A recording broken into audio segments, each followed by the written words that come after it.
This short video will explain what Conway's Leisure team has done since closing its facilities on the 20th of March 2020.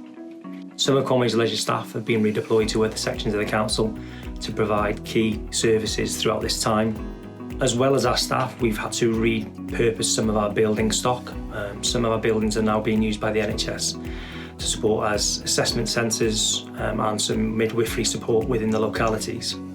Some of our other buildings have had essential maintenance that was required, and we're preparing them to reopen as soon as we're given the guidance to do so.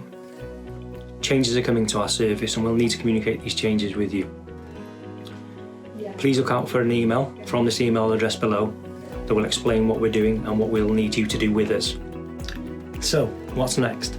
We care about your health and safety, and our next video will explain what we're doing within our facilities and how we're planning to reopen them to you once we're given the guidance to do so. So please watch out for that video. So all that's left for me to say is please stay safe and please stay active.